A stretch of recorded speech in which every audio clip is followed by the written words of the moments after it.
Our Gurukulams since the ancient times never charged a fee. So this was never a culture in India to sell food or education or healthcare. I think the day we started doing that, our country started declining. Swami, when I look at the way you're offering all these services across the three verticals of education, nutrition, and healthcare without charging a single rupee, it makes all of us wonder if some basic minimum amount can be charged for those who can afford to pay. There are two aspects to this. One is the aspect of the principles on which we run these institutions, and the second is the very practicality of why we run it the way we run it. If I go to the principles part of it, it was Bhagwan Sri Satya Sai Baba's vision that education, healthcare, and food, these are basic necessities of life and should not be commoditized. Education is the fundamental right of every child born on earth. Healthcare is a fundamental right. And food and water, these are basic rights of every human being born anywhere in the world, whether rich or poor. And as Indians, we have never sold education, health or food. Our Gurukulams since the ancient times never charged a fee. Whether you are the son of the king or you are the son of a farmer, all of you studied in the same Gurukulam, all of you slept on the same floor, ate the same food, did the same things, and at the end, as a Guru Dakshina, whatever the parents could afford, they offered it to the Gurukulam and they went. Because of which students had gratitude for the society. Because they thought it's society which has provided for their welfare and education, so it is their turn to give it back once they graduate. And as healthcare also, our Vaidyas never charged anybody.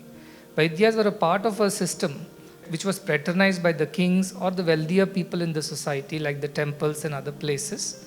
And each temple had a Vaidya associated with that temple, even a midwife. And they looked after the welfare of the people around in that village. So this was never a culture in India to sell food or education or healthcare.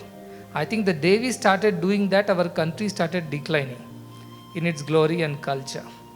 So, be it the principle of Bhagavan or the Indian ancient ideals, these three are not to be sold and bought. That is the first thing. And you know the results of what happened when we started selling and buying education, health and nutrition. The humanity aspect of it disappeared from all the three. So that is the reason why we are a society which is so very, I would say, inhuman today compared to what it was centuries ago. The practical side of this thing which you might be more interested in is, we have so many poor people in the country and their income levels are so low that they cannot afford to pay for any of these things. If a child was being looked after by the parent, why would he come hungry to the school in the first place? But most of the government school children don't eat anything in the morning because their parents are laborers. They go to search for work very early in the morning. They have to get the daily wage. If they get the daily wage, at the end of the day, they will buy some food from the market, in the sense buy some rice or some dal and then come and cook something for the children. Because we have plenty of these children in our school. Second, for the education part of it, most of our children come from very poor rural backgrounds.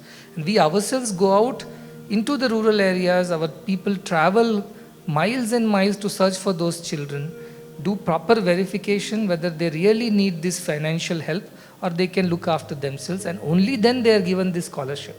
So they are already coming from such backgrounds where their parents' earning is not more than $2 a day or $3 a day.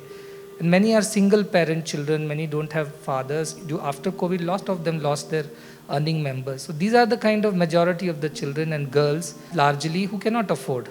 And the girls side, I must also tell you, most of the rural girls, they can't afford education is one thing, and even if they can afford, the parents don't provide them.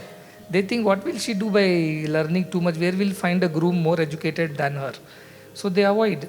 Higher education is abysmally poor. 1% of rural girls are enrolled in higher education. So there is no point in charging. If we charge, the parents will withdraw that girl and take her home back. Because we give it free, so many girls are studying with us. That is the truth. Because parents have allowed them to study. In Telangana campus at Kondapaka, Siddipet, you must see, most of the girls are from the poorest of the poor families. Parents are beedi makers or tailors or pawn shop owners or small laborers and farmers. Most of them, some are orphans also. They can't afford. If we charge even a 10 rupee per day, most of the parents won't send them. So we give them everything free. So education profile itself is such that there is no scope for charging some and not charging the others.